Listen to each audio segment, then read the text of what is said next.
చేయలేదు అన్నట్టు లేదు, చేసినాం. ధర్నా చేసినాం, బస్సులో ఆపినాం.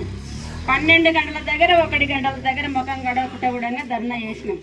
ఎంఆర్ఓ సార్ని అడిగినాం, ఏం సారు ఇది న్యాయమా అన్యాయమా అంటే, ఏం కాదమ్మా, మీకు కాలువ వస్తుంది, ఈ కాలువ పెద్ద కాలువ, పైనంగా 2 కాలువలు పెద్ద కాలువలు వస్తాయి, 20 ఎకరాలకు ఒక కాలువ, 30 ఎకరాలకు ఒక కాలువ, పిల్ల కాలువలు తీసుకొచ్చి పైనుంచి మీకు కిందికి నీళ్ళు ఇస్తాము.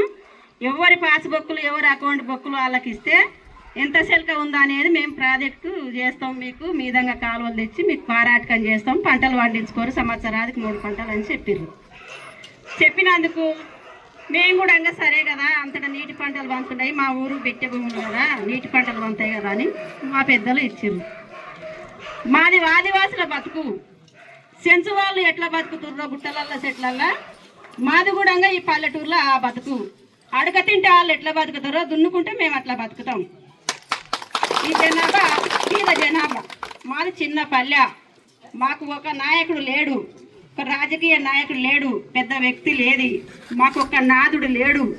మేమే నాదులం, మేమే పెద్దలం, మేమే చిన్నలం, మేము ఒకరికి ఒకరు అనుకొని బతుకుతాం.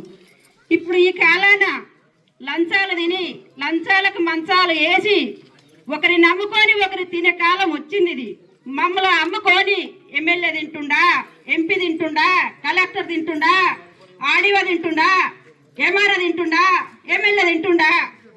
ఇది ఒకరి న్యాయం, ఒకరు మాకొకరు తెలిపాలి, ఎవరో మీరు పెద్దలు. ఇది న్యాయమా అన్యాయమా? మా బతుకులు రోడ్డు పాలు అవుతున్నాయి. ఇది రోడ్డు పాలు కావద్దు, మీరే మన్నించాలి, మీరే సేవించాలి. మా సిరలు మా బాధలు అన్నీ. మాకు చిన్న చిన్న పిల్లలు, ఈ భూములు ఇడిస్తే ఇంకో బతుకు మాకు బయట లేదు.